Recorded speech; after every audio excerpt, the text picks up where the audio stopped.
A girl only knows how to read library books.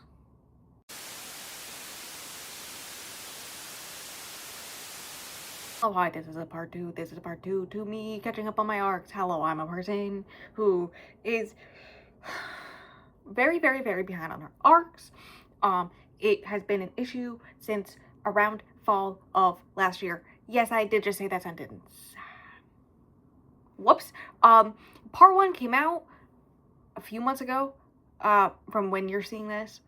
And so, in that, I read, it got to the point where I was so behind that I had split into two parts, each one I read 5 books. Because I'm expecting this to take long enough where I could read one of the 2 that isn't out yet, because currently I have 6 arcs and 2 aren't out yet. So I'm thinking, this is gonna take me a while. I know how my brain works. It took me multiple months to film part 1, right? You don't need to watch that one before this one, but if you want to, I'll have it up above in the cards. Essentially the premise is that I have arcs that I haven't read. There's like only one book in connection to one of the other ones, and that's because they are by the same author, right? Which is the one I feel worse about because they are self-published, and I ended up not liking the one from part 1. So let's hope. So let's hope part 2 is better. Okay. One, I have high hopes for 2. I do have the list written down here. I have high hopes for 2, moderate hopes for 1, and fear for that one. And then the other one, I don't remember anything about it. The one I'm about to start, which is why we're here, is Like in Love with You by, I know it's Emma R something, okay? I think it was Like You, Like a Best Friend or something like that. It was the first book of a duology by the same author.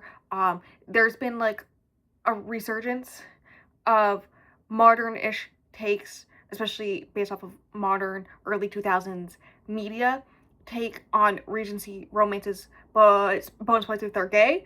I can think of a few of them. Reputation is another one I can think of right now, right? That's Mean Girls-esque. This one apparently is as well. Anyways, Don't Like You Like a Best Friend, I think is the name of that one, and You're So Not My Problem, I believe, is the sequel, whereas the male cousin of one of the girls and their best friend get together in that one, and it culminates in this cute relationship. I really liked it. I really liked both of them. They're both really good. I think I rated both of them 4 stars. So one day when I went on NetGalley and I saw that the ebook of her next book was available, I immediately applied, got accepted, was very happy. Then I remembered this tragic fact, which is I did like them. The whole reason I was able to get through them is the audiobooks. So I have been sitting here waiting until 1, the book came out, 2, my library got the audiobook, 3, I was able to get my hands on the audiobook because it was on hold for a bit. And guess what? It's due tomorrow at 5:38 p.m. and it is currently at 6:05. Oh my god, I gotta feed my dog. It's 6:05. It's 6:05 p.m. I got less than 24 hours to read this book, but I think I can do it. What is it about? I don't remember. I did just glimpse at the synopsis. The first thing I saw in like the bold where there's like comps and whatnot was Mean Girls and Northanger Abbey. And if you do not know, Northanger Abbey and Mansfield Park are my two favorite Jane Austens. That isn't Pride and Prejudice. Those are my 2 favorites. I can't remember. I'm pretty sure Mansfield Park is the one that I just finished, which means Northanger Abbey is the gothic one. And bitch, I love that book. That book hit something in me. I don't know. My favorite part is both of these, especially if I'm right about which is which. Mansfield Park. I really hope I'm right. Should I check this? Yes. I was right. Northanger Abbey is the one that's the thing about gothic romances. It was like her version of a gothic romance to be like, hey, maybe we should all not read gothic romances because it's kind of affecting the brains of like 14 to 16-year-old girls before they go out on the marriage mart. And then, listen, I think Jane Austen would have thoughts and opinions about the dark romance era we are in right now, and based off of this book. Anyways, I loved that book. I read it shortly after I read Jane Eyre, and I had a great time. And my favorite thing is knowing, after I read both that and Mansfield Park, that those are the two least popular Jane Austens. And they're kind of my favorite. Like, above Pride and Prejudice favorite. Like, I love Pride and Prejudice, but, like, anyways, I say all this to say, it's that mixed with Mean Girls. That's, I'm excited. I'm hesitantly excited, because usually when things are comped with Mean Girls, including the Mean Girls remake, they don't get the magic that it was Mean Girls, right? So, I'm hesitant, but I'm excited. Also, the one other time I tried to read a Northanger Abbey retelling, I did not like it. In fact, the whole entire reason I read it when I did is because I had an arc for a retelling that I ended up DNFing because they didn't understand the essence that was Northanger Abbey. I am very pretentious about this, and I recognize this about myself. I'll take it. Anyways, so it's that. Apparently their parents, 20, like, were best friends, and now they're arch nemesis. One mother says that the other one did her a great injustice 25 years prior, right? And so now they have a plan to, get their revenge via having her daughter, seduce the other daughter, the arch nemesis' daughter, love interest, paramour, so that he leaves her behind and she is laughed at in society because of it. And then I assume they fall in love instead in the whole situation. And I'm willing to bet based off of my reading of Emma's two other books, that it's gonna be a thing where actually the mothers were in love, and then instead of trying to figure out how to be happy together, the one decided security in marriage is the best she could hope for, and she got a good option, so she took it, and here they are 25 years later. That's what I'm expecting to happen. I'm excited. I'm gonna start it. I don't know how far I'm gonna get into it today, I'm gonna be honest. I want to wish for 50%, but that's too much for myself. I know. I already injured myself one today. We don't need to talk about it. That's it. That's what this video is going to be, me reading arcs. That's the first one I'm going to read. In the end, I will talk to you when I have thoughts and opinions to give you, and or I completed the book. The end. Goodbye. You better appreciate how much effort I put in, because I did, despite the fact that it's fucking freezing, especially in here. Take off my sweater or my flannel. I did do that so I could tell you that I finished Like in Love with You. Because I decided not to update you, despite the fact that I did get 26% on the way through yesterday. Because I did not, listen, it was still good. Still 3.5 stars. My favorite part is that Storygraph says it's part of the same series of the two books by Emma R. Albin that I've read before, but Goodreads and Fable say no, it's not. So I don't know. I'm not gonna bother adding it to my tracker, right? Because either way, the series is finished. I think I rated both of those 4 stars. This one 3.5. So it wouldn't affect my average rating on NetGalley because I only do half stars with that. So I'd keep it at 4. It was fine. It was very much, if you've read specifically Don't Like You Like a Friend or something like that, the first one, then you can guess what's happened in this one. They're essentially the same thing. So that's fine. The most different part between the two of them is the dynamic between their parents, specifically their mothers, because listen, I thought that maybe I brought up how I thought it was gonna be like this whole thing about how they were a thing together, and then I remembered about like 15% of the book that the synopsis said Northanger Abbey, which I will talk about in a minute, because that's wrong, bitch. I will die on this hill. Anyways, and so then I was like, wait a second, it's gonna be like a thing where they both, they're both big fans of reading Gothic novels. That is the only connection to Northanger Abbey there is. I guess there's the fact that, like, they both have a flirtation with this guy.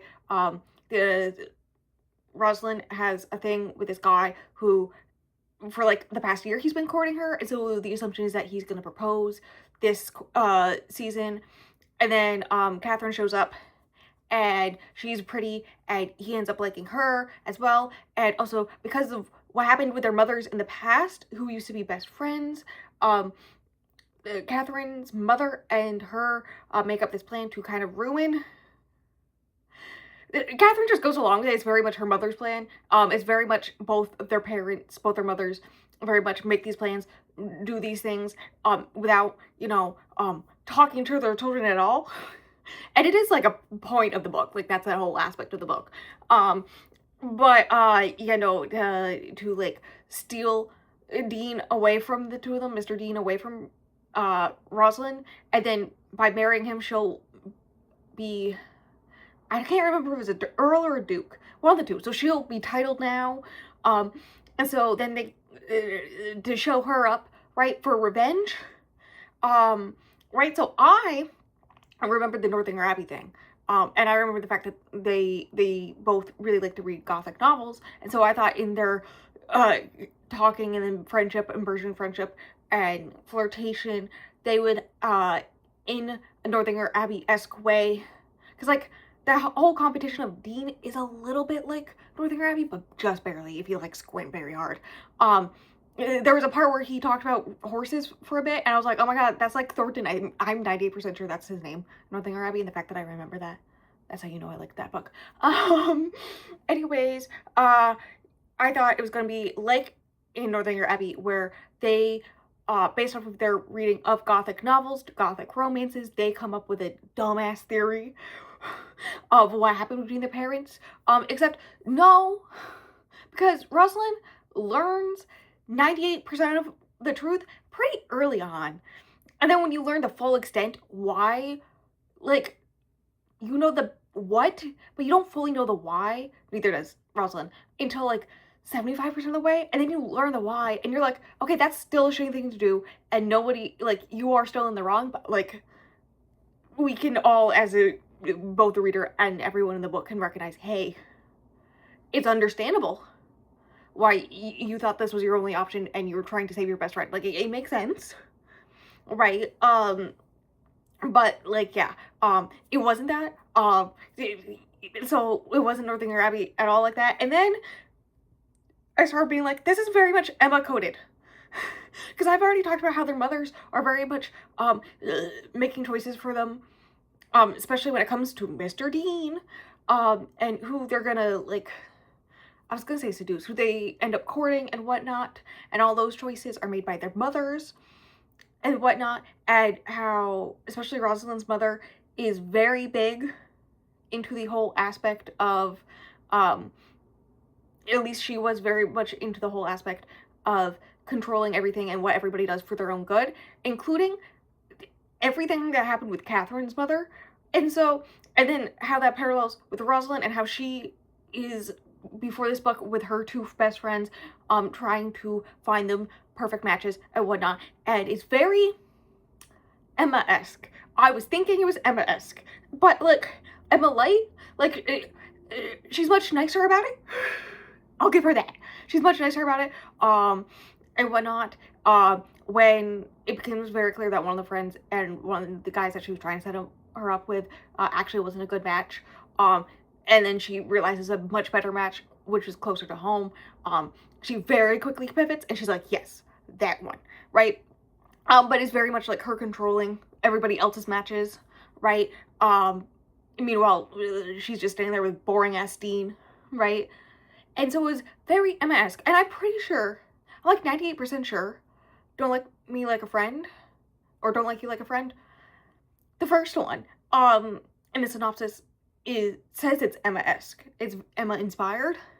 And so I don't know why they put Northanger Abbey in this one for the synopsis, because that's a lie, to the point where they even bring up Emma, and they compare themselves to Emma at one point in the process of doing all this. Like I said, like, she knows it, the book knows it, the characters know it. So why is this synopsis lying to me? And then the fact that it's very much like every other book I've read by her, especially the Sapphic one. And so I was like bored half the time, because I was like, okay, I've basically read this before. And the other half of the time, I was annoyed because I was promised another thing to Abby, and instead I got Emma.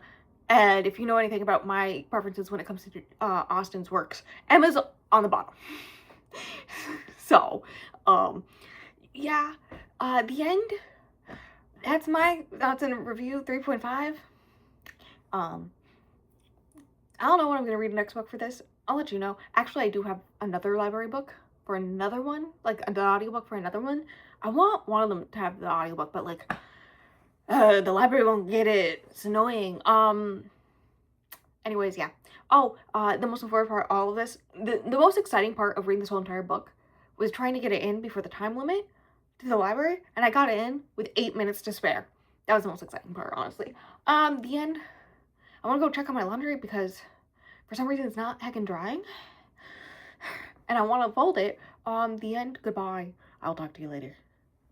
Hi, one of the audiobooks for one of the books for this video finally came in from the library. So now, I have to tell you about it. I say that, it technically came in 2 to 3 weeks ago, depending on which library card, and it's due in like 2 days, so I'm gonna speed read it. I'm already 7% in. I'm already an hour into the audiobook. And whatnot. But also I say that, I already got this one from the library. And my hold relapsed. Or loan relapsed. So technically, I could have done these updates sooner.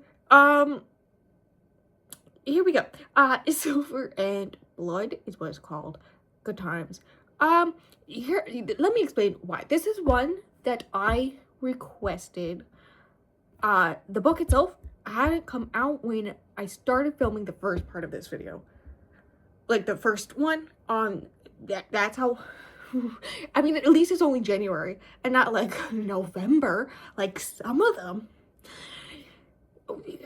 Also, I feel like I need to bring up that, this month, which is May that I'm filming this, it is early May, like 4 days ago, I finished an arc that I didn't talk about because it was an arc that I finished the morning the book was published.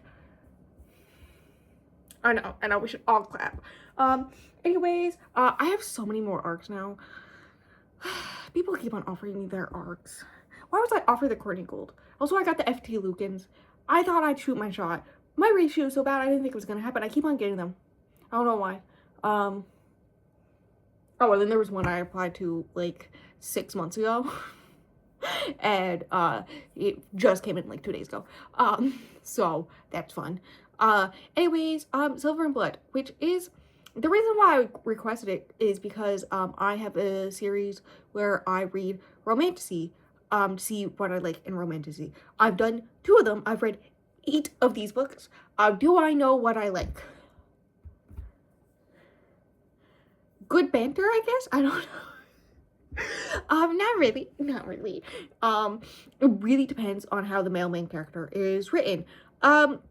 So far, I don't have complaints, in this one. I haven't seen him enough to complain, but it is dual POV. I have gotten his POV a little bit, so it's not that bad.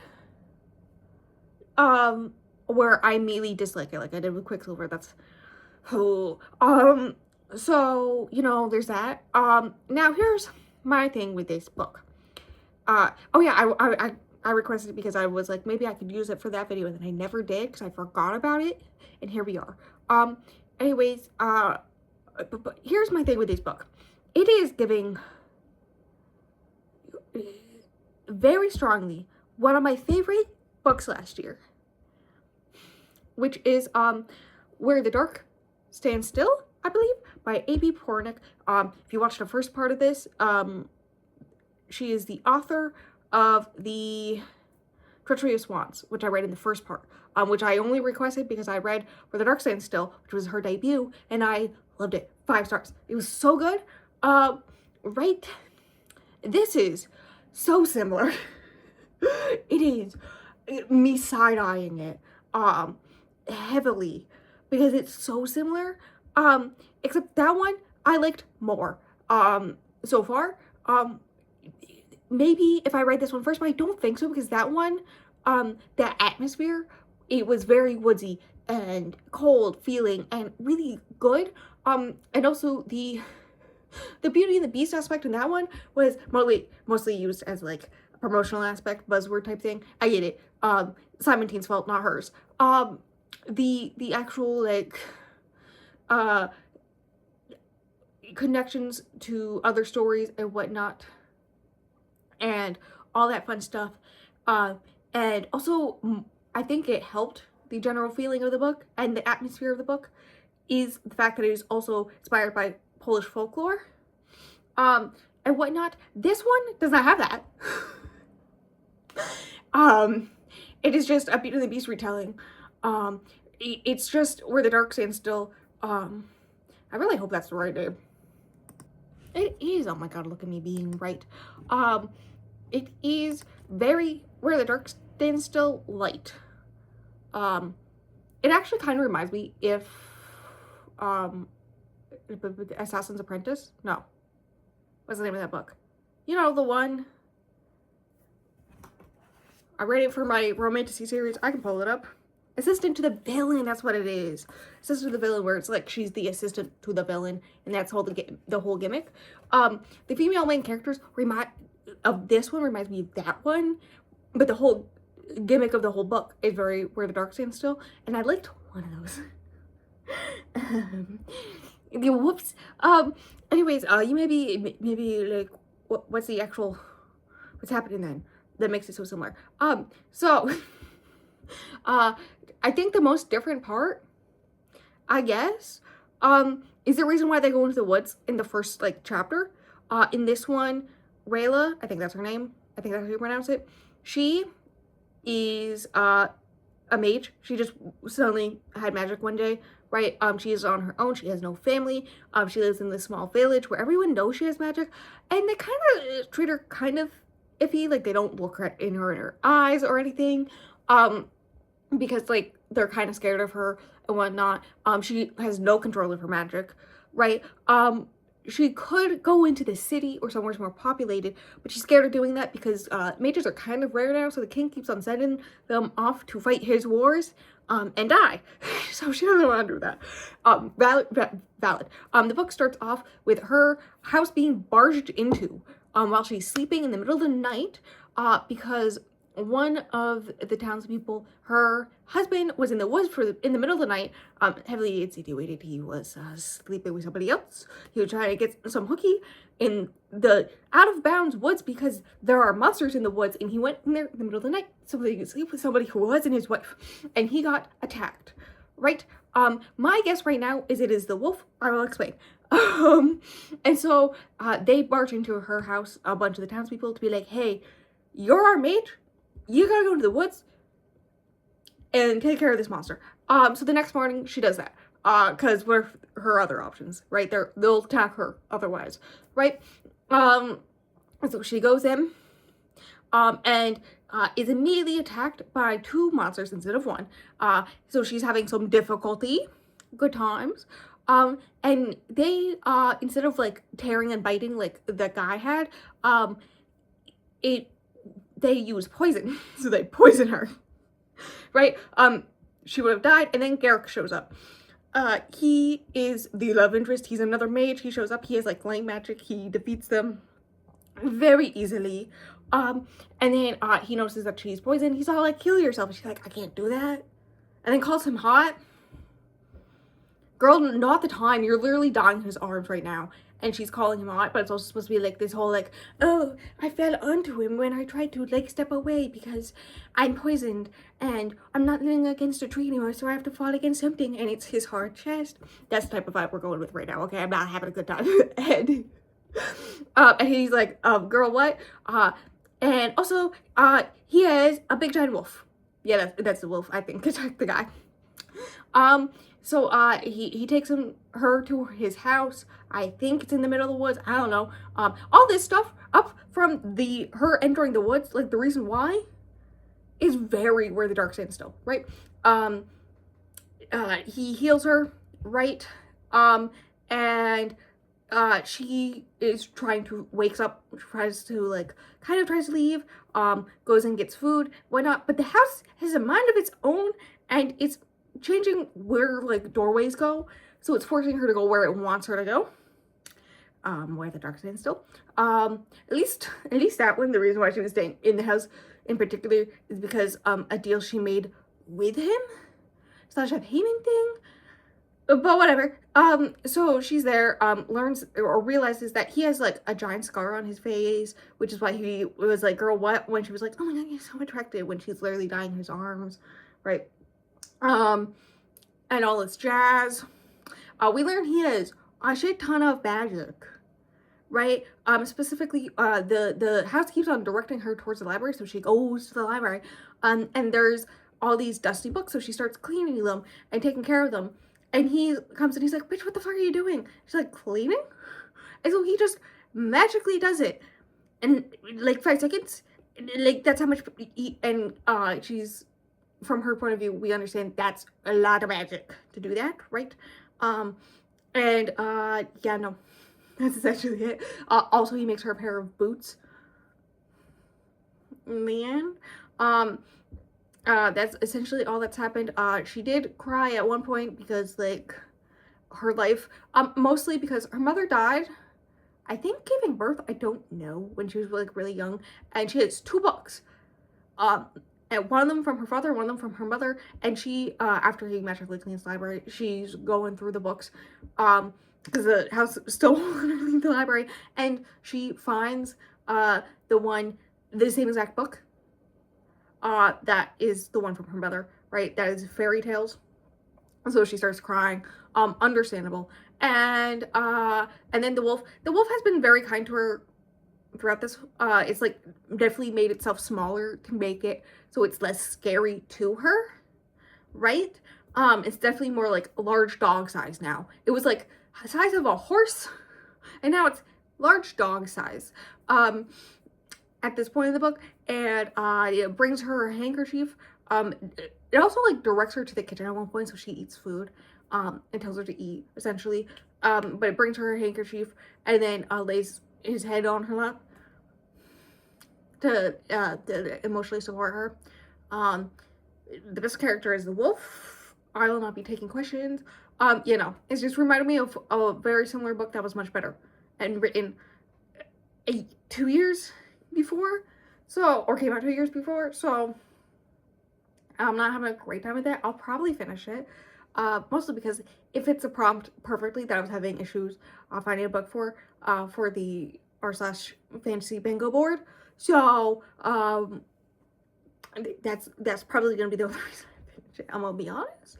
I do want to finish it today. Is it nearly 5 p.m. and I have not read a single page of it today? Yes. Will it take me like 4.5 hours to finish it? Yes. Listen. Shush. At the end, goodbye. I'll talk to you when I finish it, and I can tell you whether or not, if the whole thing is very Where the Dark Stands Still, or if it's just the first 10%. That is very this other book that I liked a lot more. I'm just gonna say it. Anyways, the end. Goodbye. Hello, it's raining today, so you get sweater me, and you also get I'm drinking, and I haven't been sleeping, so energy drink. This one's pina colada flavored. I got the variety pack, right? This one's pina colada flavoring. Thanks, I hate it. At least it taught me that I don't like coconut flavored things. I like coconut, and I like baking and cooking with coconut, but coconut flavor in things I don't like. So that's good to know, especially in drinks. Other things, also, there's probably pineapple in this. I just realized this, and I learned recently I'm allergic to pineapple.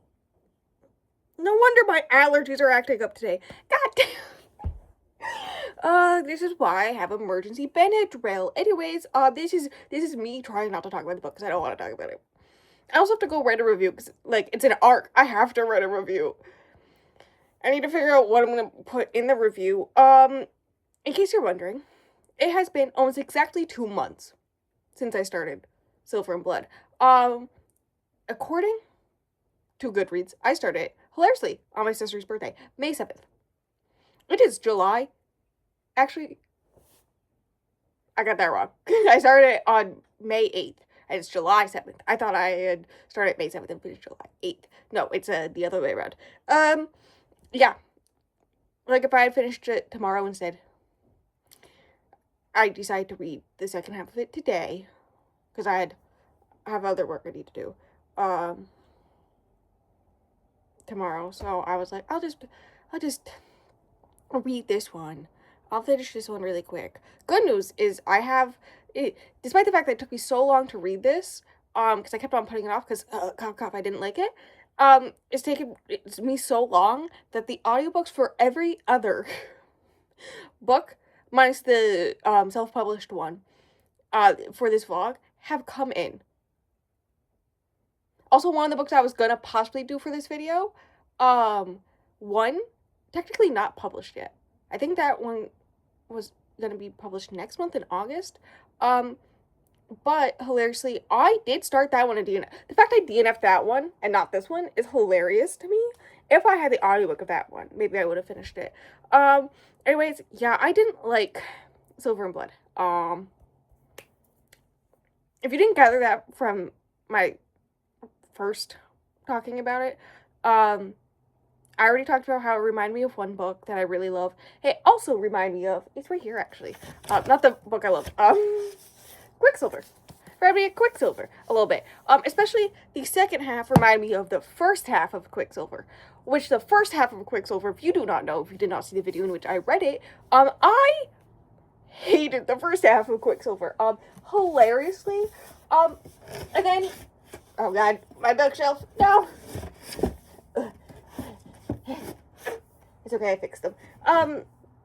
So I last night was thinking about this, right? Because I was like comparing it to Quicksilver, and I was like thinking about other romanticities and how Mr. Love Interest there, I don't remember his name. I literally just finished his book. I think it's Garrick or something like that. I don't know. One thing I'll give is the audiobook narrator for him did a pretty good job. I liked his voice, okay? Rayla is her name. I remember that because it was just weird enough. But also, in the timeline of the universe, House of the Dragon Season 3. So it sounds like something that would be in fact, I am 86% sure there is somebody in the Targaryen family tree named Rayla.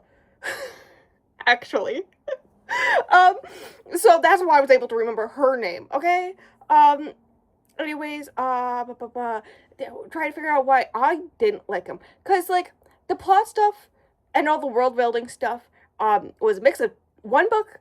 It was like the mix of the first half of a book, and that section of the book I really despised in the original, in Quicksilver. And then, mixed with a book that I really enjoyed, but poorly done. I didn't like it. So, like, the only thing that could save it would be the romance. I do like, in theory, Rayla's character, I like. There was, like, a few times she did or said something, and I was like, yes, queen. Like, I liked her. And then also, like, sometimes she'd just be so dense. She could be so fucking dumb. Like, every once in a while, I could see what could have been. And I was like, this could have been great. I could see it in the distance. It was light at the end of the tunnel. Never came to fruition though. So, like, you know, the only reason it's not a 1.5 or a 1 star is because of that little bit that I was enjoyed about her character. And then she would do something so dumb, like not fully understand what he was saying, and be dense as fuck. Anyways, I was trying to figure out why I did not like him in this book, but, like, I love Quicksilver in Quicksilver. And then I also started thinking of Fourth Wing and whatnot, because he's, like, very typical romantic-y, technically not Shadow Daddy, but, you know, he does have a lot similar with Quicksilver, so I was, like, trying to figure it out, and then I, realized, the main thing, which is,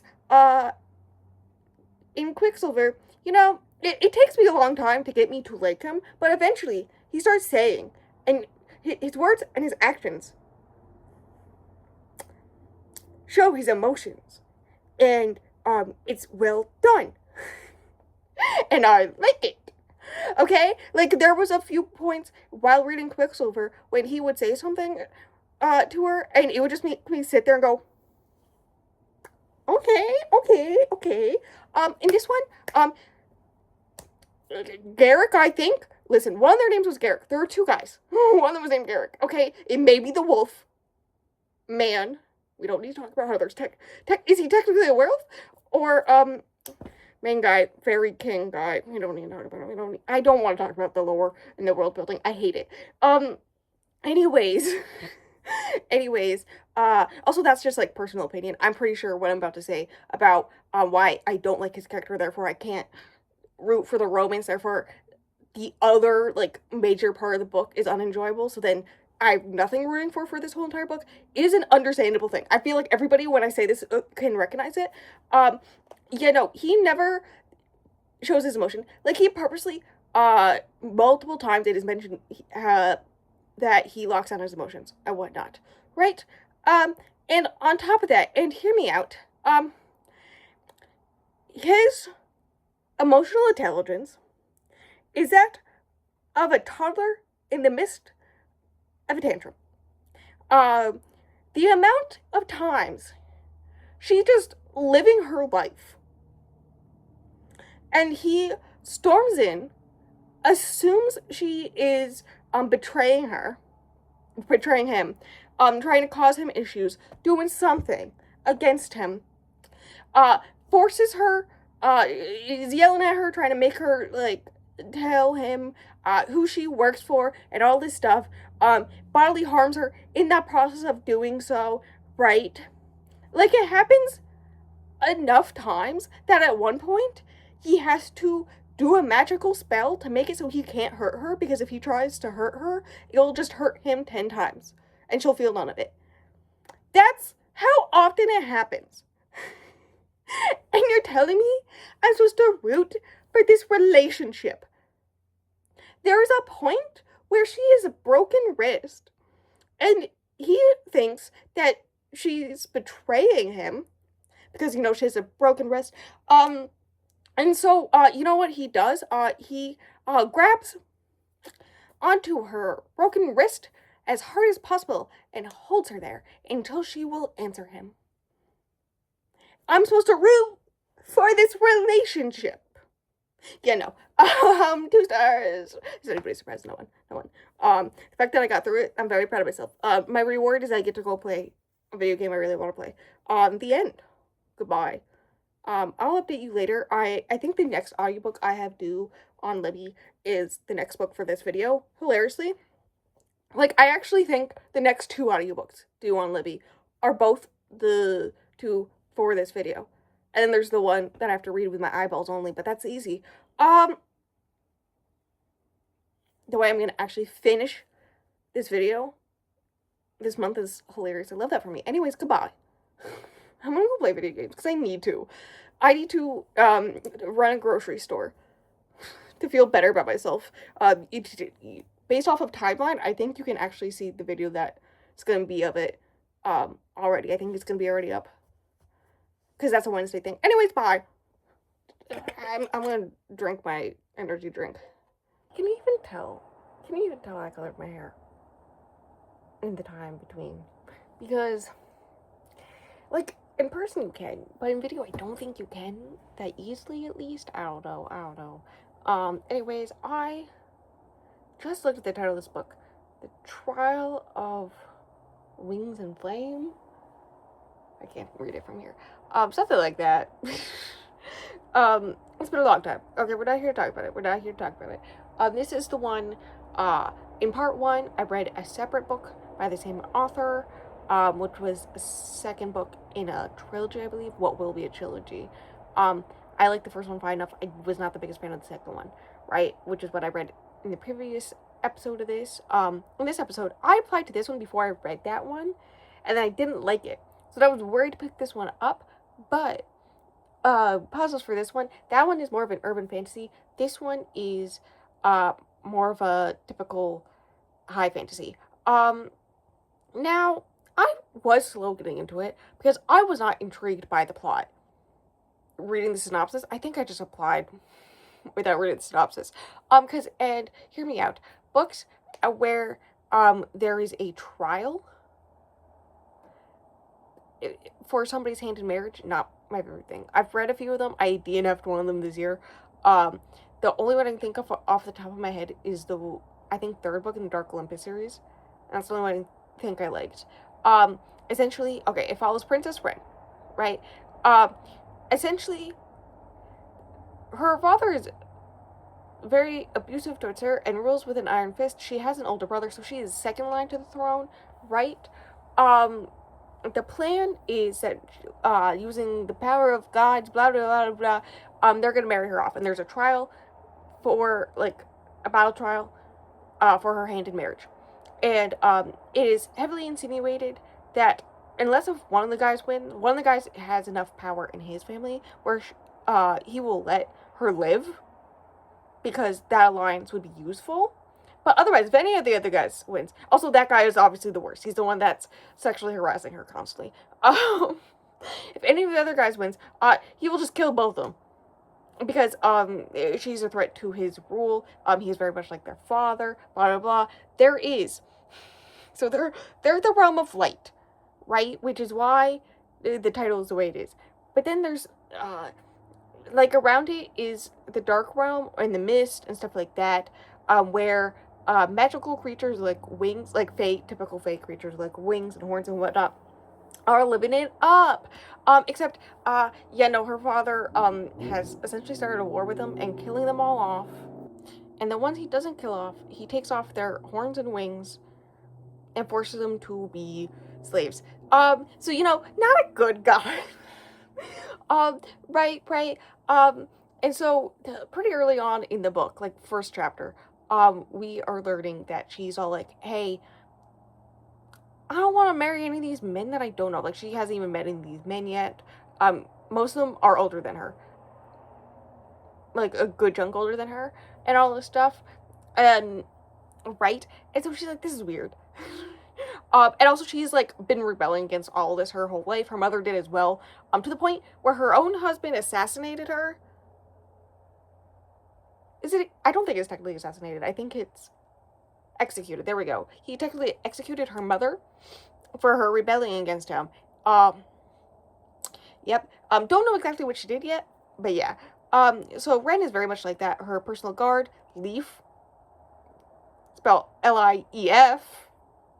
Yeah. I wonder if he's her bio dad. Because even if he's not, he is the dad that stepped up, let me tell you. Essentially, he was like the first one to hold her after she was born. Like, he was in the room when she was born. That's not suspicious. That's not weird at all, my dude. Not at all. I wonder if her and her brother are the same mother. I'm now questioning this. Anyways, so he, was, like, there for a lot of her adolescence, and then her mother was executed. And, her last wish of him was to take care of Ren. And so he has been secretly training her to be a part of the trials. She's gonna put herself in the trials, put her name in the trials, do a bunch of stuff to make it so that she's in the trials, behind everybody's back. But also, there's like a rebellion, and it's stepping up more and more because also assassination attempts on her life. I should mention, I am almost 50% of the way through the book. I'm like 45% of the way through the book. The trial just started. So, like, the trial stuff, I wasn't expecting to like this book because they're not my thing, okay? But then there's, like, multiple assassination attempts against her. It is very like, it's basically known it's her brother who did it. Like, the night before it happened, he's like, here's more guards, and they're all working for me, haha, and then assassination attempt, and she stops the guy herself, she kills him herself, right? And then, Ezra, we'll talk about Ezra in a minute, but he kills, like, a bunch of, the guards that her brother had in place, with proof that they were part of the assassination group. Anyways, also, the only friend she has, other than Leaf, is her maid / servant / slave, who is helping her with doing rebellion stuff, except the part that I just got to, her father, killed her. and framed the assassinations on her. Great guy, great guy, great guy. Anyways, so all this is happening, and the people, she has been well known for being kind of rebellious beforehand, but now the people are clocking that people are trying to kill her, and she does stand up for the people. And so all the Fae people are like, hey, they're called the Fallen. The Fallen are like, so they're using the publicity of all this happening, plus them just wanting to fight back in general for obvious reasons, to like up the rebellion. And so the plan is that once she enters the trials, Leaf will leave and start making an army, and she will, after she wins the trials, make her way towards him, and they will run the rebellion against her family. She doesn't even want to be queen. She just knows these bitches cannot rule because they're really bad people. Which is iconic. I kind of love that. But you know what's even better? The fucking love triangle. Listen, the female friend who just died, I was like, okay, I get it's like her first real friendship, let alone female friendship, so I was kind of getting a fruity vibe, and then, queer woman literally, came up to her and was like, hey, and she went, nah, I'm not into it, but good for you, and I went, no, I can't get my sapphic version of this, but that's okay, there's still two men, amongst all the men who are competing in the trials is Bo and Ezra, they're the only two that seem to have morals. Bo seems to be, he comes from a very rich, powerful family, but he's the last in line, but he's, like, not powerful himself, he's kind of more, scrawny, he's smaller, he, is not much of a fighter, all this stuff, so why is he fighting these trials? To essentially get his name in the history books. He's more of a book guy than a sword guy, right? Except they have similar morals. He warns her against her guards, and she's like, yeah, no shit, my dude. There seems to be, like, a thing where he's the only one who's, like, nice to her, and so now she suddenly wants to kiss this bitch, which I get, but girl, have some standards. Anyways, I'm pretty sure there was a smack scene between them already. Before the trials, there was this, and I'm pretty sure it was his first time. She said, do you really want to die before you have experienced the touch of a woman? And he said, before you, I didn't worry about that, or didn't think about that, and then they did it. And I'm pretty sure it wasn't her first time, which is intriguing. I like that. Anyways, you know, so they're, like, he helps her out occasionally, but he's more of, like, a book guy, he's there to be, like, emotional support. You know who's there to be a physical support? Fucking Ezra. I love Ezra. On the cover, she has this curved knife. Actually, it's a dragon's tooth from a small dragon. He joined the trials, coming with the, horns of, like, one of the princes of the Fallen, saying that he killed the guy, which is, like, a big deal. Also, that guy apparently rode, like, a really large dragon.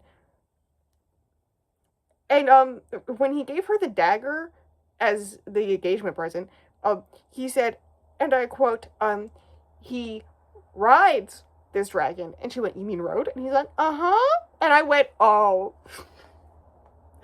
Okay, he's part of the rebellion too.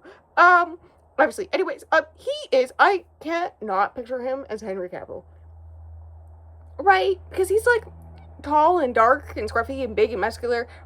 He, does a lot of seafaring stuff before joining the war, and killing this really important guy, so now he's, like, a lord, and is joining the trials. Nobody knows anything about him. He doesn't, there's, like, practice, all the competitors do practice together, and she, like, overwatches it all to be, like, get information about all their fighting styles, because they don't even expect her to be in the trials, let alone, like, all this stuff, so they're not expecting to have to learn anything about her, right? Just that she has tits, I guess. But he is never there. He always trains by himself on the beach in the ocean, which is interesting because they are on the boat for the trials. But anyways, you know, he kills the guards who were part of the assassination plot, right? He helps her out with a lot of stuff. Hints at him knowing that she's joining the trials long before she joins the trials, like, long before the trials start. Like, he knows all this stuff. And he's, like, the grumpy one. He's dark, he's brooding, so he's not, like, particularly nice to her, and so she's very much like, I do want to stab him. But I'm into it. I'm Team Ezra. Normally I'm the book one. I'm normally the one who's into the book one. There's, like, multiple books I can think of at the top of my head that I'm currently reading that are sequels of books where, she chooses the stereotypical tall, dark, and handsome, right? And then, the book one's just there, and I'm like, I want him. Right? Except this one, she chose the book smart one, and I want her to choose tall, dark, and handsome. Anyways, the trial started, immediately she stabs 2 people. Go off, queen. I vote for her. Anyways, and then, Bo gets pushed overboard, and so Ezra helps her get him back on the actual boat that they're on, right? And he's like, okay, I'll do all the rowing. And she's like, hello, did you not just see me 2-stab 2 guys? And he's all like, listen, if I didn't want you to stab 2 guys, I wouldn't have given you the knife you did it with. 1. 2, yeah, sure, whatever. Right? And she's like, okay, like, it'll be difficult to kill him myself, but, like, he's big and strong, so we'll keep other people away long enough for the rest of them to die, and then I have to kill him. And Bo. She has to kill both of them if she's gonna win herself. So I assume the 3 of them are gonna escape together and be a throuple. I don't know. I fear that Leaf... I keep on fearing that there's gonna be a plot twist where Leaf is on the wrong side or something, or does something to betray her, and he'll be like, but it's to save you. I fear that's gonna happen. I don't want that to happen. All this is to say, I'm enjoying it a lot more than I expected. Part of the reason why, I don't know if it was done on purpose, but it took so long for the trials to start, which is, like, the part that I was least excited for, but now I'm really excited for it because I get the dynamic of the 3 of these together, right? I'm gonna have a good fucking time. This train is so loud. Hi, puppy. But it took so long that I let my guard down on, like, waiting for, like, once I reached, like, 37%, I was like, okay, when is the trial gonna happen, like, next book? Like, I thought it was supposed to be happening this book. Like, is this just set up for the trial, right? So I was just, like, reading along, and the next thing I knew, like, in the middle of a chapter, cut to, she's on the ocean, it's the trials now, bitch. And, like, I think because of that aspect, it was done in such a way to take you as the reader off guard, like, she's taken off guard, during all this, and I enjoy it. I'm having a good time. I'm actually having a really good time. I thought I was going to give it a 3.5, and then I got to this point, and I went, wait a second, this is actually... I can see the author brain working behind the scene, and I'm liking it. I'm having a good time. Other things, there's, like, 12 chapters or something like that. There's so many. I'm on chapter 5 now. Or not chapter 5, part 5. Chapter, like, 19 or something, right?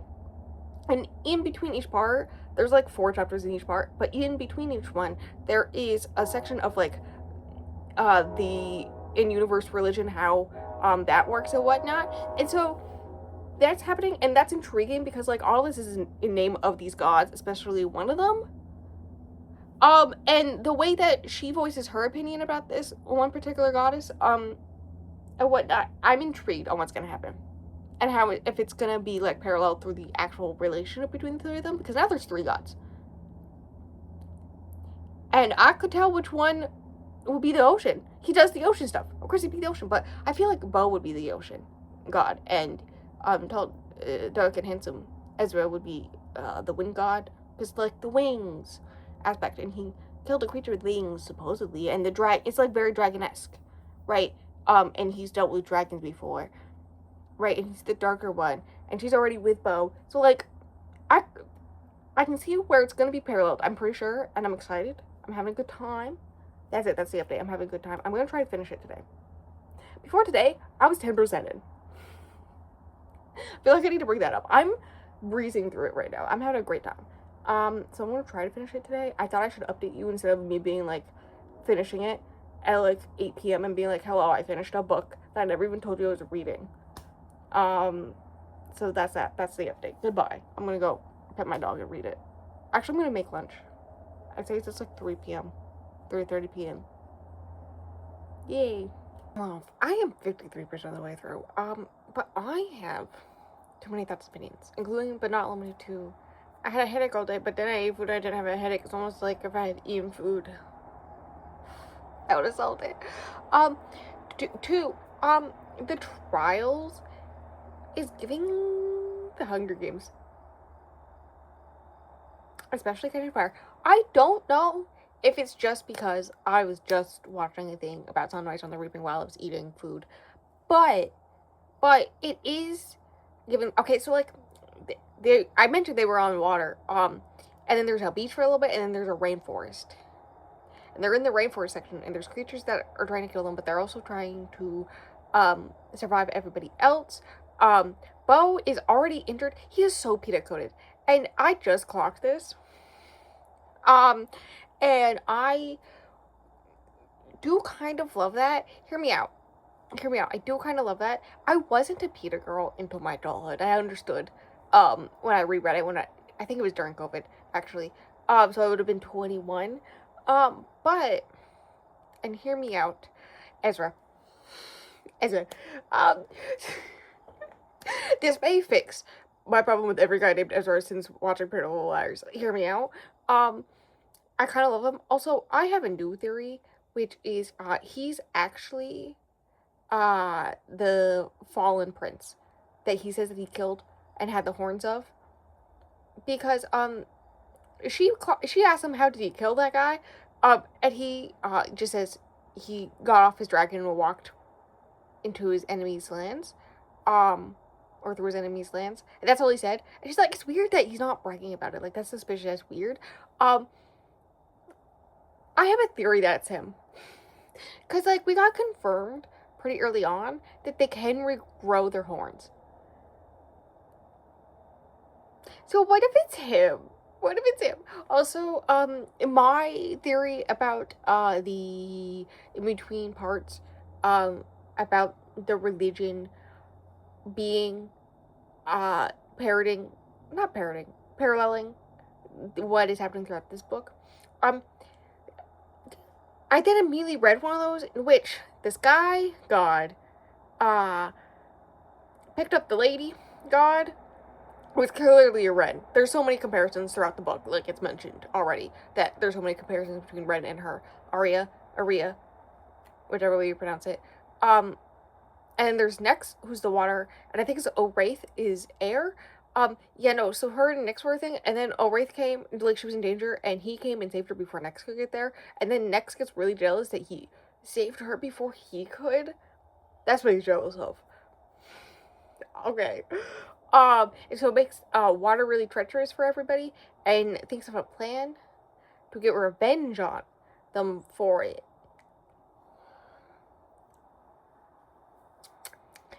One that makes me fear Bo's actions in the future, but also, okay.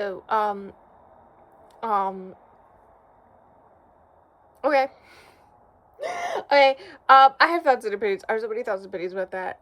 Anyways, maybe that means her and Ezra get to be a thing. She did just bench Ezra. It's a lot of him being rude and her being snappy back, and him liking the fact that she snaps back, but also being like, I don't want to marry you. Like, literally, he's all like, I don't, like, they've essentially already agreed that they're gonna both make it to the end. You have to not only kill everybody else, well, you don't technically have to kill everybody else. It's whoever reaches the stone at the end first wins, right? And generally everybody else, like, gets killed. Because, like, that's how you know they're not gonna get there before they die, right? And so she's like, don't worry, I would much love to see my father's face when I put a sword through your gut, but I will kill you before then because I don't think I can handle you for that long. But he's all like, I don't want you for a wife, and then just walks off like he's gonna get there first. Which with my theory that he is the prince, like maybe he pretended to be, like, my theory currently is in order to save his people as the prince, he pretends to be human long enough to enter the trials and win to marry her, and then by having this marriage pact with the princess of the other realm, who is also second in line for the throne, right? Then they can and hear me out. To make peace some way. There can be like a peace pact. Also, we learn more about her mother. I have even more theories about her and Leaf's relationship. I don't need to. Yeah, there's like a whole thing about like her mother wasn't even royalty. She was just from like her father was like really rich and invented a bunch of really important stuff for like seafaring stuff, and so the crown gave him a bunch of money, and they're like, actually we want our money back, and also in payment we also want your fucking daughter, bitch, so that they could control him, right? um and she doesn't know what happened to her mother, like the family estate. Like her mother was an only child, right? And so she doesn't know what happened to the family estate after her mother died, but the last time she remembers being there, her mother was sobbing in Leaf's arms. Yeah. Anyways, you know, that's my main theory. My theory right now is that uh Ezra is the prince of the fallen, and this is all like he's doing this as a plot, pretending to be human to marry her for a peace treaty, right? And honestly, if that happens, I'd be so fucking happy. I feel like they would actually be great together. For many reasons, but also they both want the same thing. Like, Bo is kind of naive about a lot of stuff.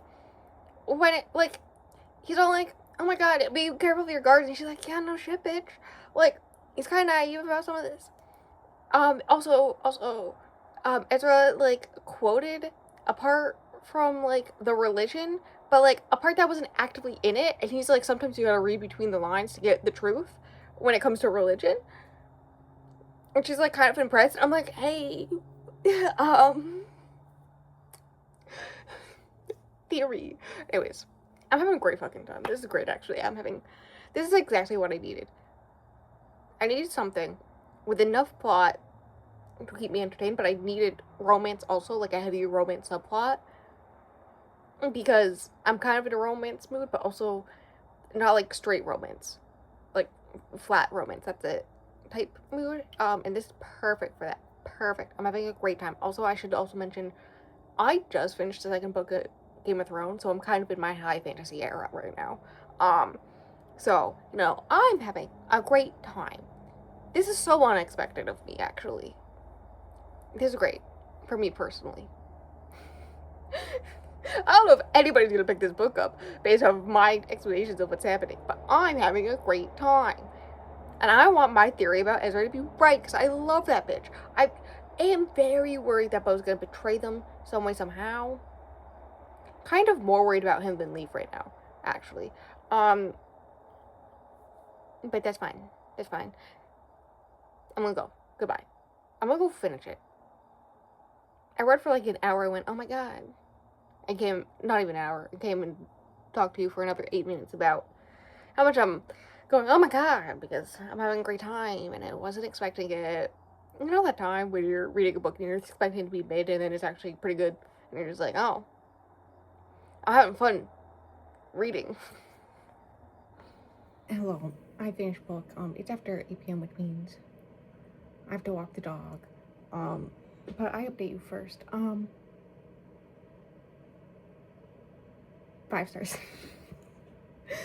It's wild. I think that the last book I read by this author, I rated 2 stars. Wildin'. Also, I did get somebody else to pick it up. So, yay. Anyways, I'm gonna talk about my thoughts and opinions, but they will be slightly spoilery. So, in case you want to pick it up, thank you, Belle, for being in the background. Oh my god. Oh, she's just like there. Oh, she's so cute. Anyways, chapters below the next one, it will probably be Eddy Crane, I think. Yeah, I think that's the next one I'm gonna do. So do that. Otherwise, stay tuned for my spoilery thoughts and opinions in 5, 4, 3, 2, 1. That was the opposite direction. Oh my god, in the arms of an angel. Poor Bo. The person who I talked to reading it was reading the synopsis out loud and read Bo as Boo. And now I'm worried I didn't pronounce that right. But, Bo, in the arms of an angel. I hope that sea monster liked eating you. It was very peanut coated. He especially was, it's a lot of him being like, no, you're the one that needs to survive. And it was a lot of the gods forcing them all to fight each other, right? And he knew he couldn't, like, survive, and she survives the attack and whatnot, and survive to the beach for them to get to the stone, right? And so he sacrifices himself, the arms of Angel. He's all like, no, you need to survive. I don't matter, you matter. It was very peanut code, especially in Catching Fire. Anyways, and then they get to the stone. They fight. Her and Ezra are the only ones left. They fight to the stone. They're fighting a giant sand monster, sand snake creature. Somebody starts talking about magic. Oh, that's weird. That's suspicious. Anyway, she goes to the stone. He tricks her into thinking that he's about to fight her, so that she falls back just long enough, to make it so he's the one that touches the stone, and he wins the trial and then kisses her. And then, right, in that moment, she also clocks, hey, what's going on? Also, he has magic. He has fire magic. Yeah, I was right. Instead of killing the something of bones or something like that, eater of bones, something like that is his official title. He is that guy. He is that guy. He writes the most powerful dragon, who is a woman, by the way. We love that. Anyways, they escape. And he tries to talk her into joining him instead of going to Leaf and joining the rebellion there. Come with him because, like, the rebellion's cool and all. Like, they're doing pretty good work. Like, she managed to quickly figure out Leaf's whole entire in-castle through line of communication, so that helped them escape and whatnot. That was fun. But like there are more rebellions. I get, what's the people of the rebellion? Rebellers, whatever. There's more of them than expected by the king. But it's not enough to fight against like actual soldiers. But you know who has an army? Ezra. Ezra has an army because he's kind of like a prince king ruler guy. And he's got the most powerful dragon.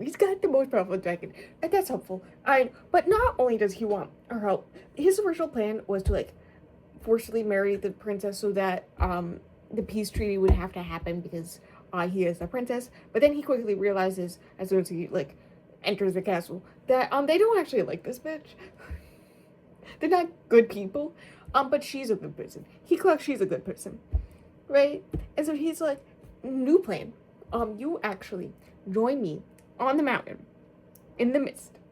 And you lead my army against your father and become queen. Because you deserve to have the crown.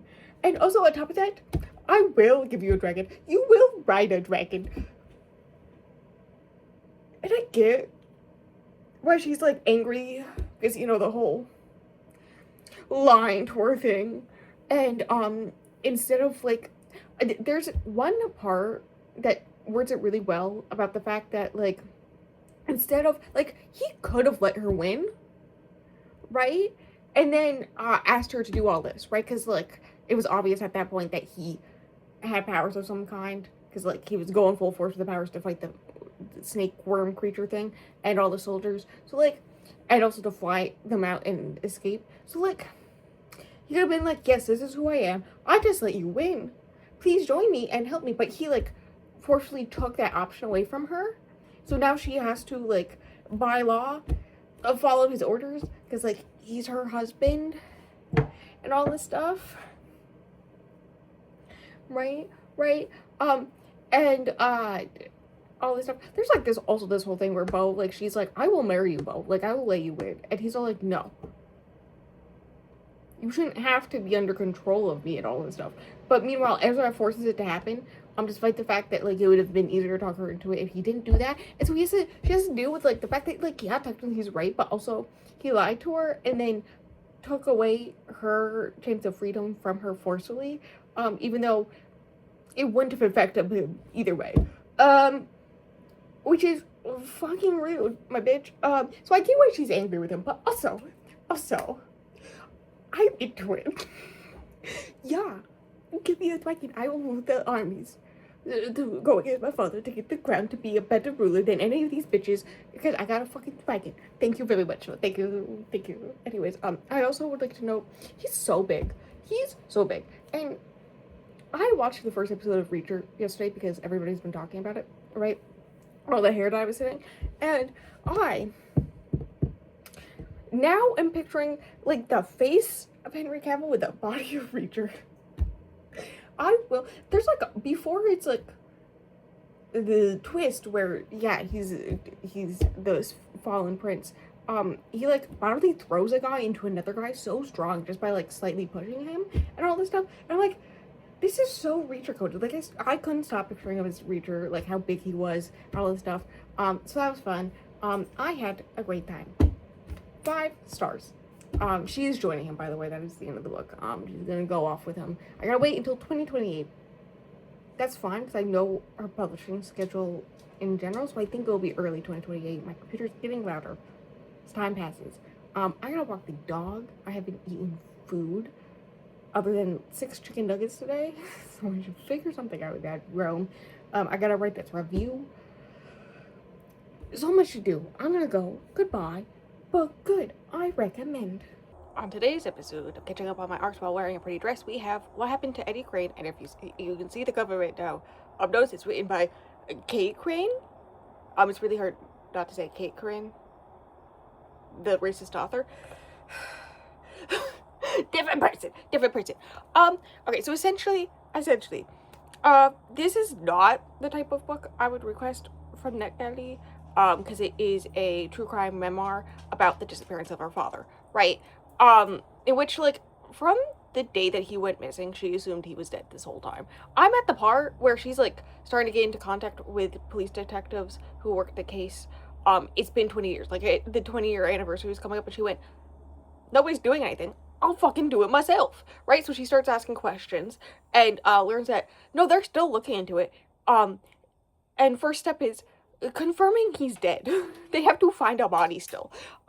Right? Like, it's still a disappearance case. It's not a murder case still. Despite the fact that it's been 20 years, right?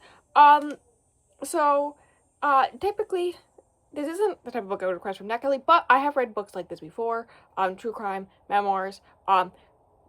Before this one, the best one I read, I didn't like certain aspects of it, but it was by a writer who, like, didn't write books, but one of her first jobs outside of college was the person who would write the obituaries for people on death row. Like, which part of that job is, like, going and seeing it happen, and then writing what their last words were and whatnot, and what their last meal. And then she worked in as, like, the publicity person between the newspapers and the people on death row in Texas, right? There were some aspects of that book I didn't like.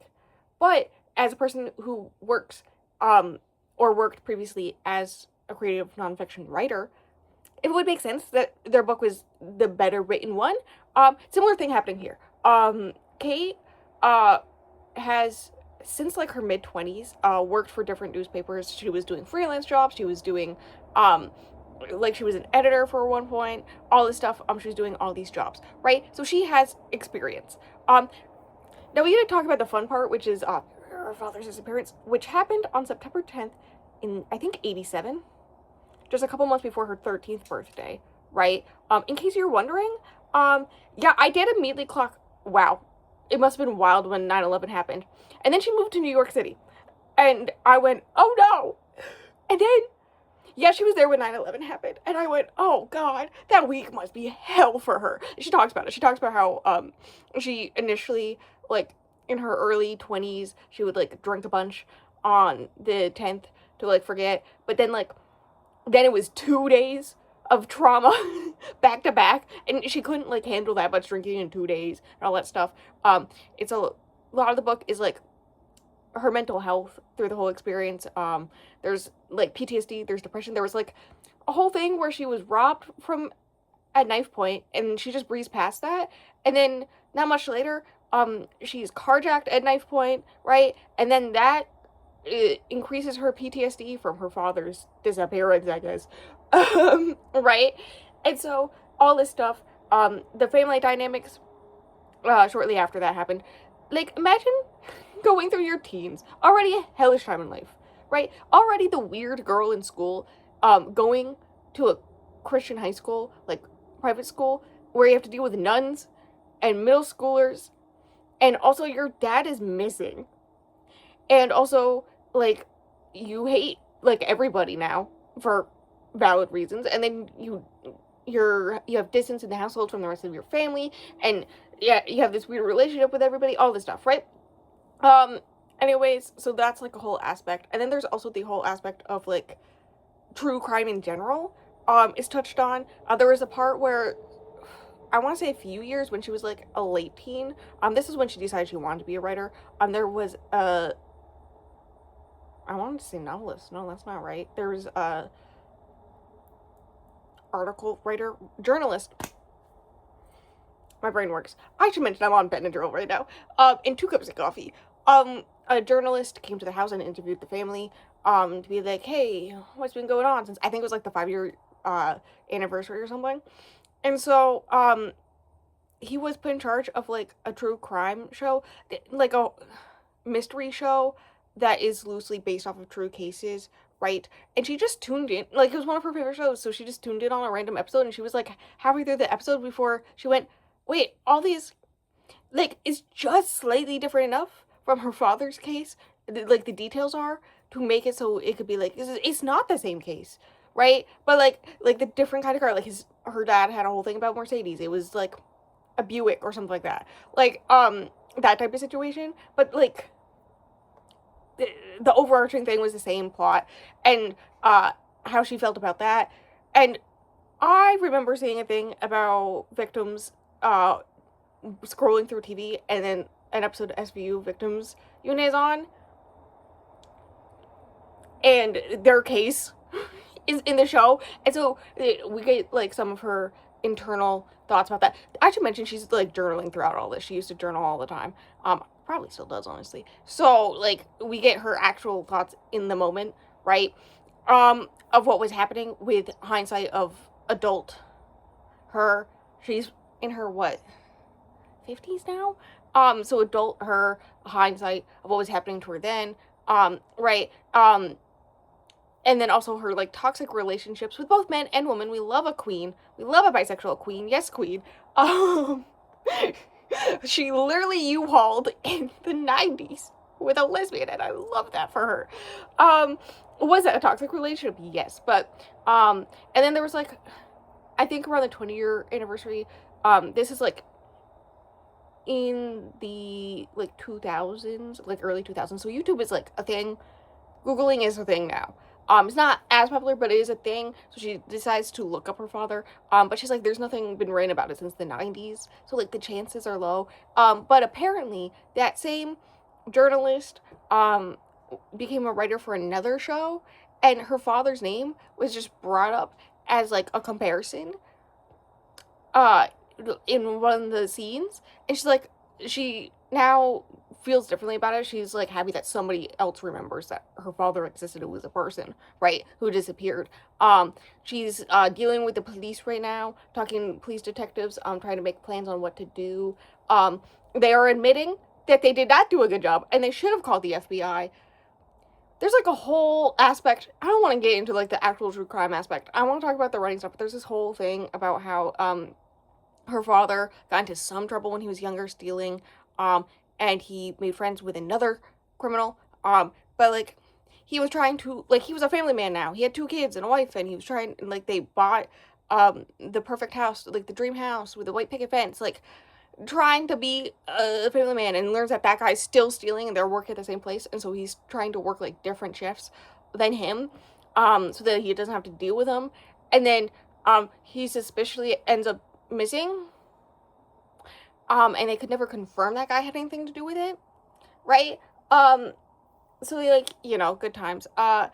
So she's doing them being like, yeah, we should have asked for help. This place takes place in Baltimore, by the way. And all this stuff. So that's fun. Dealing with like the politics of the police force. So lovely, so lovely. I can imagine. Actually, I don't have to imagine. She goes into detail about all this. And whatnot. Also, I didn't mention there was also one of her. She's also an activist. She was like an activist in like high school about the death penalty. Oh my god, the moment. The moment, the way she described it, one of her classmates. So like she switched schools when she went to high school, right? And so nobody knew that her father was missing. And he, in the debate for death penalty, she's already like anti-death penalty, already sending letters to like senators and whatnot, right? At this point, it like points his finger at her face, is like, what would you do if a family member of yours died, right? Obviously, you'd want them to die too. She's like, my dad was murdered. The guys were never caught. It's been years, and killing them would do nothing to change that, right? That moment was, the way she wrote that was great. Anyways, yeah, it's a lot of. There's also like all her activism stuff throughout it. Especially she took like a break, which I get because like you're going through shit in your early 20s. I get.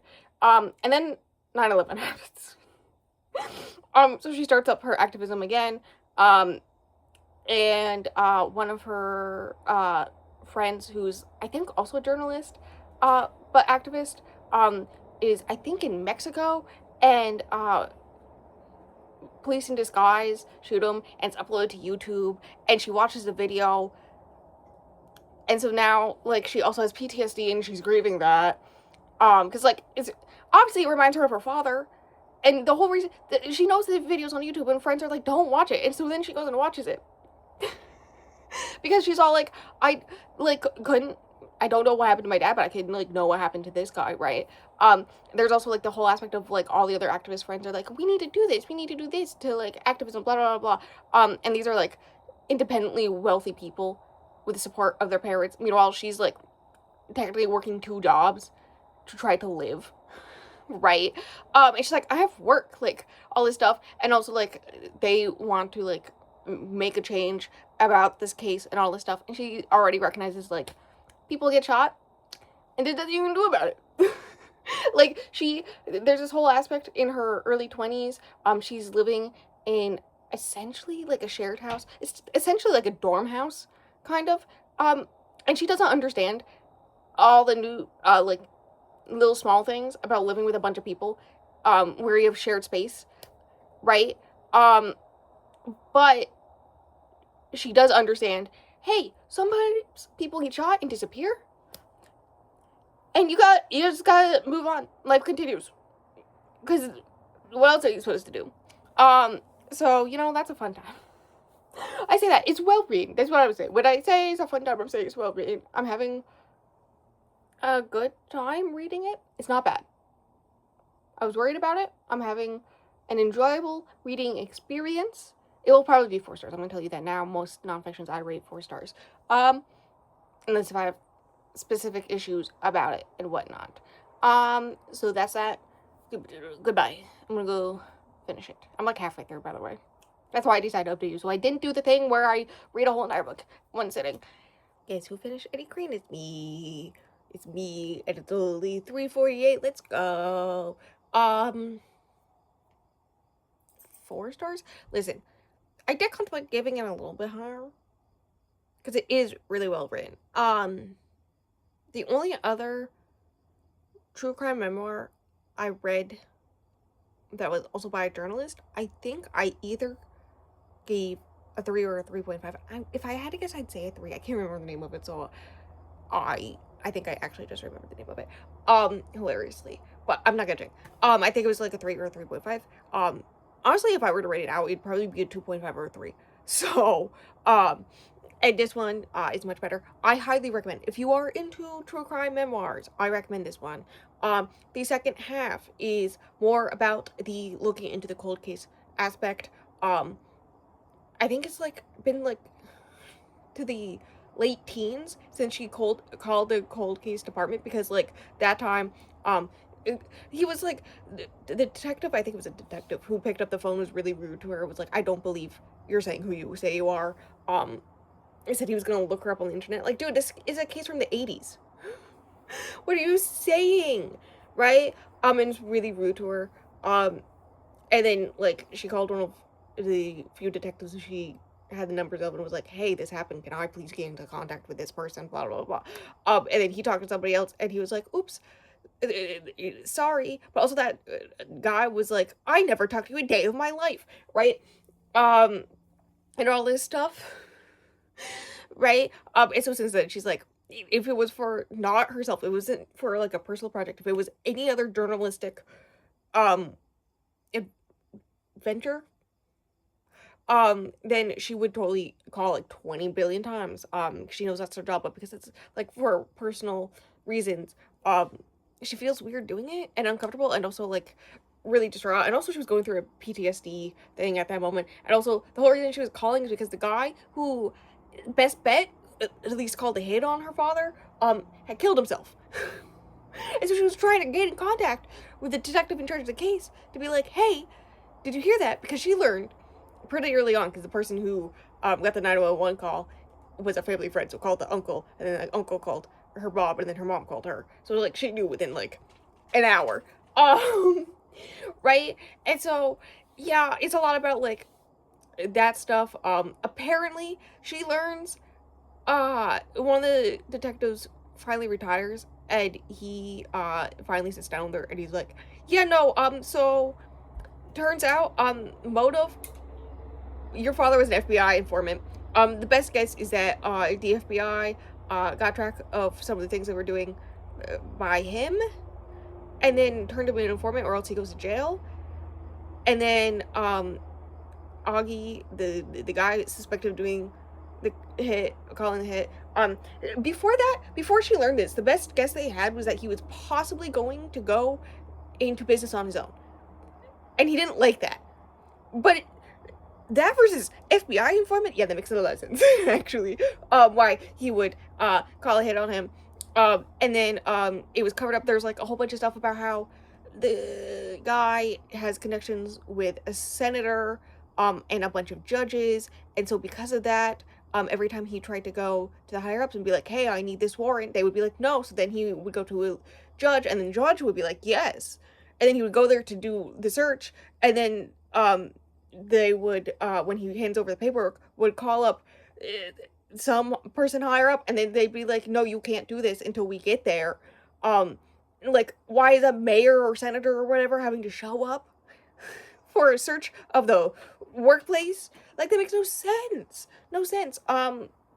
Anyways, apparently the FBI didn't admit that he was an informant until like 10 years after he was murdered, which is, yeah, it's a lot of stuff about how like he was a guy who had a rap sheet already. He's not like super wealthy, like wealthy enough to buy a house for his family, but wasn't like hella wealthy or anything, right? And so like he wasn't important to anybody, and so the police just kind of scoffed at the idea that he would have been murdered until the brother like forced him to go into the workplace and noticed that they literally filled in with putty on the desk where the bullet went through. Like, and then they went, oh, wait a second, it's actually a murder case, and it was like already multiple days since then, right? And whatnot. So it's like a lot of goes more into the politics of the police force. Like I mentioned that before, but it goes more into the politics of the police force, especially what it has to do with this case and the cover up aspect, and all that jazz. But also how looking into this and how it took, like, she started this project in 2007. It's been almost 2 decades.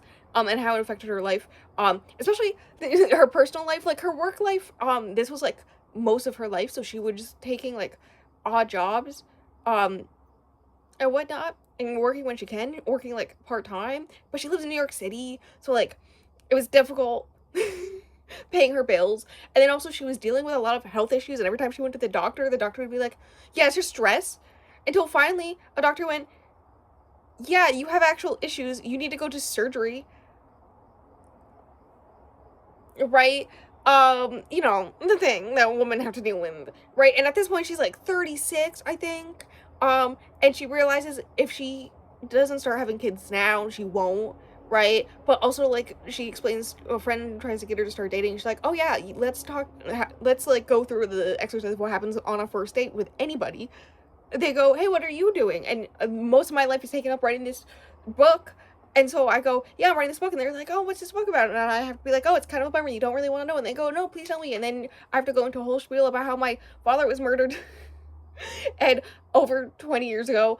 And I'm looking into the cold case and writing a whole entire book about the whole case, but also the politics of police and the cover up and all this stuff. And then the person goes, oh, cool, interesting. Waiter, check, please. Like, it doesn't leave much time for dating, let alone, people are, kind of stand off about it. So, like, how that affects her personal life and all that stuff, and then, also how it affects her relationship with her family, like her sister's an interesting person. But, seems kind of jealous, but also, like, angry all the time and all this stuff, and then her mother just, like, won't answer any of her questions. Like, when she informs her mother of everything that she learned, her mother's like, yeah, I could have told you he was an FBI informant. It's like, yeah, but you never said anything about him. So, like, the distance she has with her mother and her sister, is, like, a thing throughout the book, right? And how she has relationships, like, friendships with, like, older men in general, because she's looking for a father figure, all this stuff. It's well done. Also, the journalist I brought up before that, like, interviewed her, and then she interviewed him, like, 20 years later, and he gave her advice. Apparently one of the things that he mentioned Eddy Crane in was The Wire. Like, people from HBO were also there for that interview she did. Anyways, that's that. My ears are bothering me with my earrings. I'm going to take them out then. 4 stars. Probably the best true crime memoir. I say that. There's, like, others. I can think of one. Know My Name was pretty good. Like, really good. But that's, like, feels different because it was from her point of view. This is from, like, about, like, it was about her case. This is about her father's case. Like, there's a closeness, but there's also enough distance, and then mixed with her experience as a journalist, it makes it very interesting to read. Very interesting topics brought up. She seems like a fun lady. The end. That's my thoughts and opinions. Girl, have a glass of wine on me, I guess. I don't know. My dog's just laying in front of the open door. Yeah, 4 stars. I'm gonna go, do other work. There's a chance I will start the next book today. My plan was to read all of it tomorrow, but I will talk about it right now. And that is, The Last Best Quest Ever, I believe, by F.T. Lukens. This was not planned for this, because this wasn't supposed to go this long. And also, I was actually supposed to read that one before it came out. I think there's only one F.T. Lukens I have not gotten the arc of since So This Is Ever After, which is F.T. Lukens' second traditionally published book from, I think, Simon Teen. Even Deeper Waters being the first one. Yeah, those two I read before I started even doing arcs, right? And then I started applying for arcs, and I've been accepted for every single one except for one. Was that Spellbound? I don't remember. Was it Otherworldly? Maybe it was Otherworldly. That makes sense, which is wild because that's my least favorite. Anyways, this one, F.T. Lukens at one point in the somewhat past in promoting this book, did, like, what is it? I don't remember. Carousel, there we go. On Instagram of, like, if you're this type of person, I think it was based off of your D&D class, actually. Then this is the book you should read. And this was the one for me. It was this one and, In Deeper Waters, I think, actually. Which is funny because In Deeper Waters is my favorite book by them. But, yeah, no, so I have high expectations. I have loved or really, really enjoyed every single book by F.T. Lukens, except for Otherworldly. I think it's just because it was a winter book, and I don't generally like those. Was most of the reason why. But yes, this one I think it's they go on a quest together. I don't remember why. The end. That's all I know. After I get some other work and while my computer's doing stuff, I will start it. So that I have less to read tomorrow. To read the whole entire thing. Because the plan was to read all of it tomorrow, but I guess I'll start it today, and then I have more time to edit this before it goes out. Let's go. Bye. Well, my fellow kids, it is too dark out. Clearly, 1, it's almost 8 p.m. 2, it is raining. To film at my normal spot, so we gotta film here. So ignore the sounds of the computer.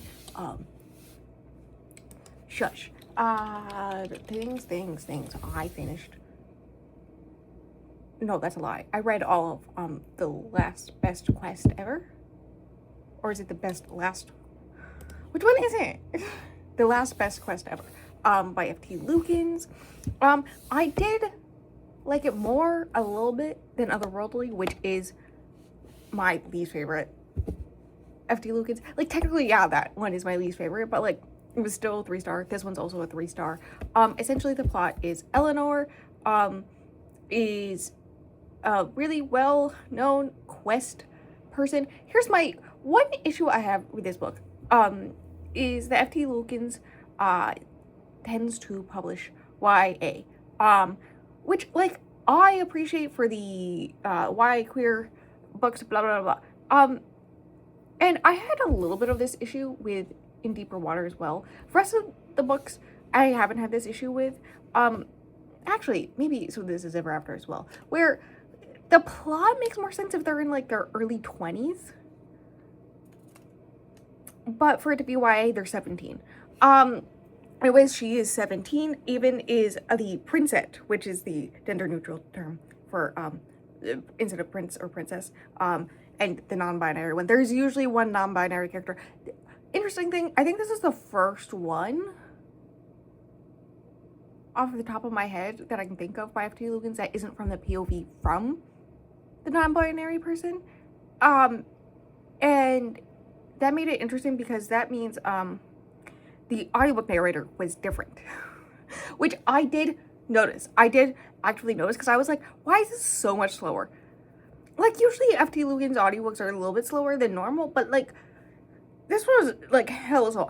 It was barely over 300 pages, and yet the audiobook is 12 hours long.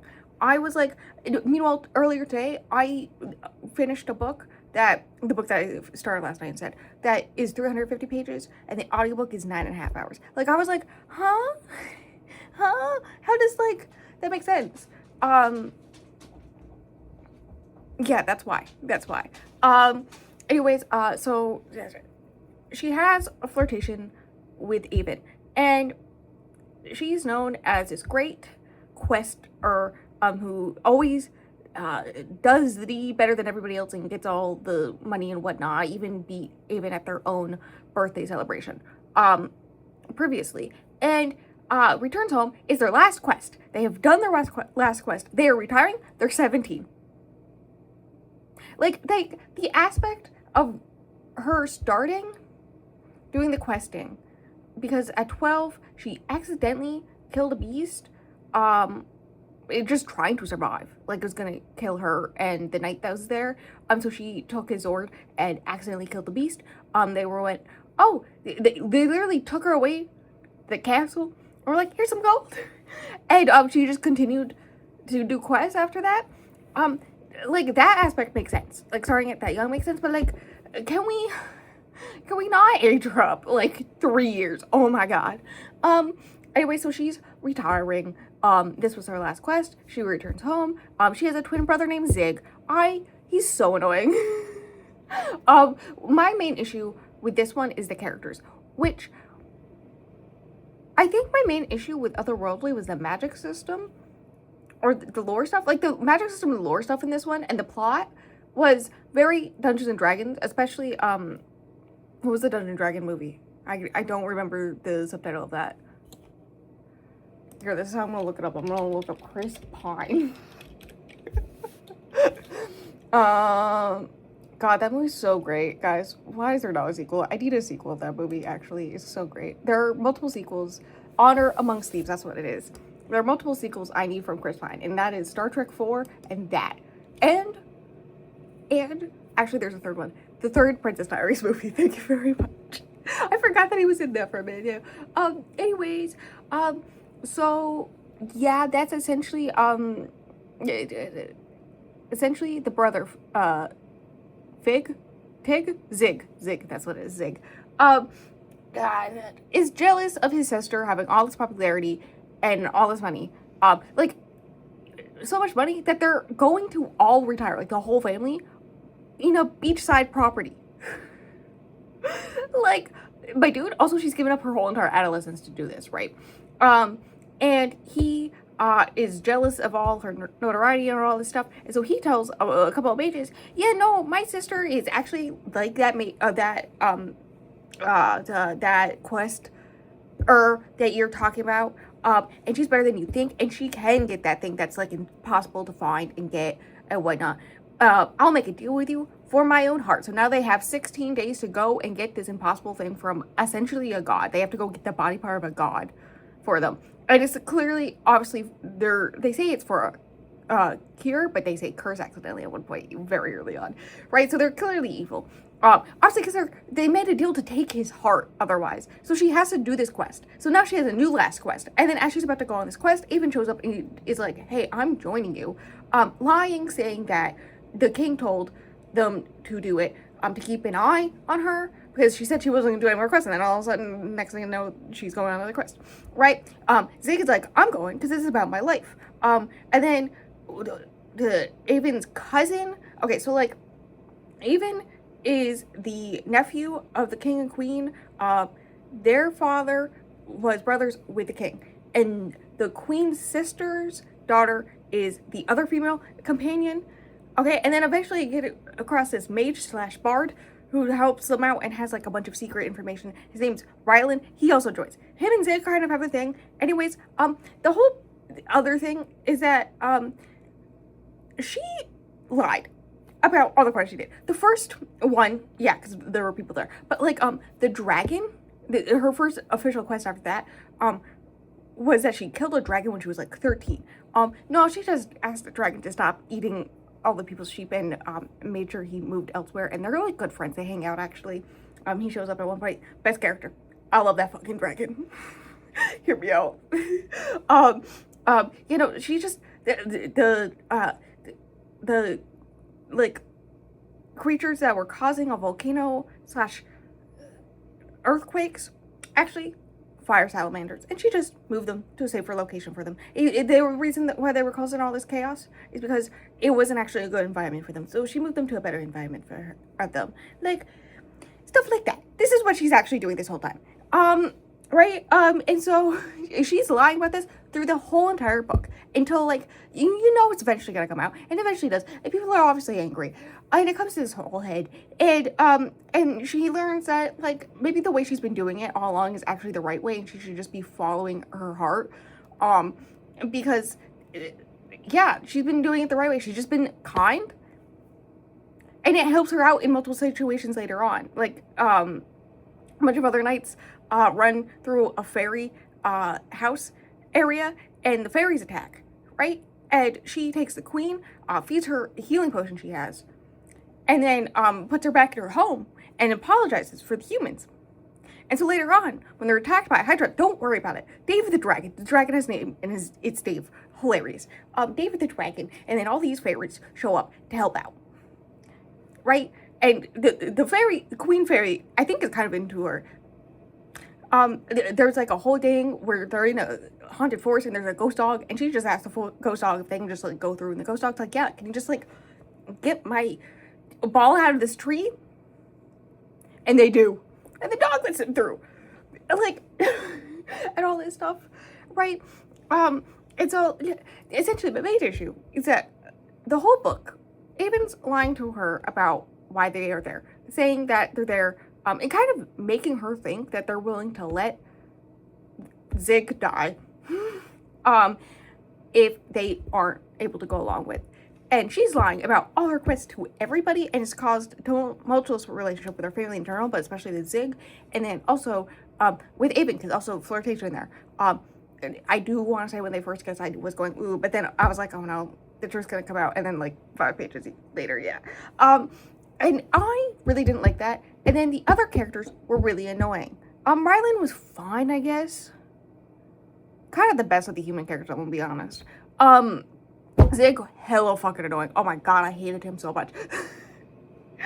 And then, I can't remember the other girl's name. We're not talking about it. I want to say Fiona, but I think it's like Florna or something like that. She, is also really annoying. Right? And so she's like constantly, like, quests are so great. I would just want to learn about going on quests, and quests are so much fun. And then literally, at one point, Eleanor has to be like, no, these are like all these horrible things about quests after they're all kidnapped. Right? She's like, this is what quests is actually like, my dudes. It's not this glorious thing that they say in the stories. And hear me out. I like that better done in Game of Thrones. So 3 stars. I have to write a review. Kill me. I don't know. So writing reviews for 3-star books is the hardest. But that's that. That's like everything. That's the last one for this. I can cross it off on my list. I have a list. I can cross it off. Whee! Honestly, the fact that I only had 1 2-star throughout this whole thing, and I think it would have been a 3-star if I hadn't read a different book very similar to it the year prior, and it was a 5-star. Like, it was so much better. But in the other previous arc, when I was trying to think of what books I read in that one, I'm pretty sure at least there was a DNF and there was 1 2-star at least. So this one turned out better. I mean, I had a 5-star from the author of the 2-star from that one. Anyways, that's it. That's everything. I like books. Books good. These were some pretty good books. I recommend the one I already talked about. The ones I recommend. The end. I think that's everything. I'm gonna go. I'm tired. It's almost 8 p.m. and I still have to do some more computer work before I can go to bed. Save me. Also, I want to take off my lipstick. Hear me out. I've been wearing it all day just for when this happens. I'm gonna go. And the video stuff, you can just leave if you want. Link below is my Instagram. But also, you know what else is there? My gaming channel. There's a gaming channel now. The gaming videos aren't going here anymore. They're going on the gaming channel. They're still going to playlist. So don't worry about that. And also, I did learn how to do the collaborator stuff. Let me tell you, it's fucking annoying when you're the same person. When you're both people. It's really fucking annoying to do. But I did figure out how to do it. So, it should still show up in your feed and whatnot, right? But it is going up on a separate channel. It is linked below. Subscribe if you want. There's more organized playlists over there between each game. I may even just like make a cozy game playlist because I feel like that'd be a good one, right? Like just put all the Stardew Valleys, the Tiny Bookshop, what's the other one? Ship Inc. All those type of games, all into a playlist. That's linked below. My Goodreads, all that fun stuff. Videos here every Saturday. Wednesdays are over there. Twitch, I'm streaming right now. I'm streaming very regularly right now. I'm like, it's keeping me motivated. I game. That's what the gaming videos are. They're slightly edited down. Gaming streams by also read and co-work and whatnot. So if you want to talk to me about books live, that's the place to do it. That's it. That's everything. Goodbye. Until the next video.